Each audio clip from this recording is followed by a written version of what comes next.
ओम श्री परमात्मने नमः। स्कंद माता सिंहासन गता नित्यम पदम आश्रित कर्तव्या शुभदास्तु सदा देवी स्कंद माता यशस्विनी।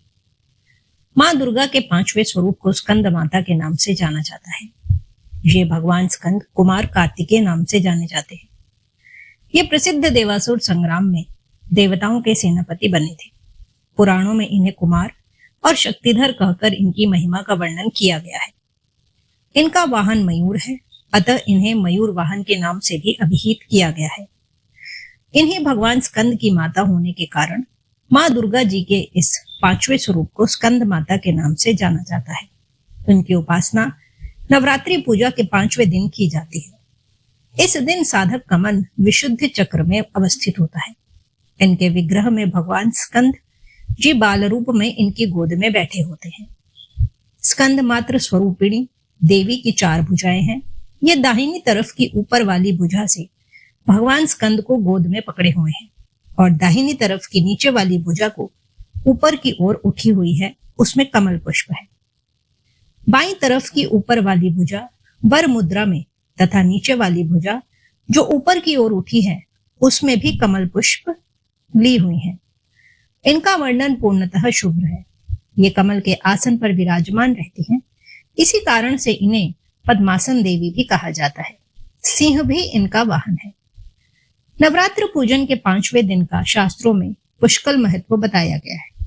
इस चक्र में अवस्थित मन वाले साधक की समस्त बाह्य क्रियाओं और एवं चित्तवृत्तियों का लोप हो जाता है। वह विशुद्ध चैतन्य स्वरूप की ओर अग्रसर हो रहा होता है। उसका मन समस्त लौकिक सांसारिक मायिक बंधनों से विमुक्त होकर पद्मासन मां स्कंद माता के स्वरूप में पूर्णतः तल्लीन होता है।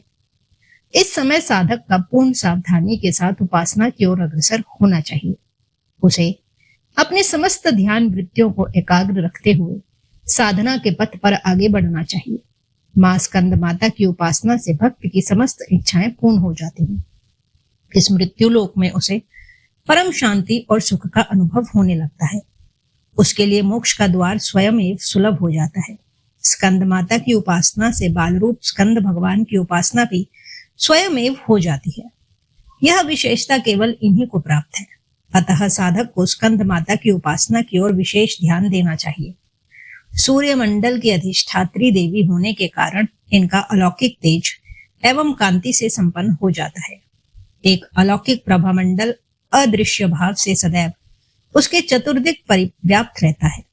यह प्रभा मंडल प्रतिक्षण उसके योग क्षेम का निर्वहन करता रहता है। अतः हमें एकाग्र भाव से मन को पवित्र रखकर मां की शरण में अनेक प्रयत्न करने चाहिए। इस घोर भव सागर के दुखों से मुक्ति पाकर मोक्ष का मार्ग सुलभ बनाने का इससे उत्तम उपाय दूसरा नहीं है। कात्यायनी मां के रहस्यमयी रूप को जानने के लिए छठे दिन का वीडियो देखना ना भूलें। जय माता दी।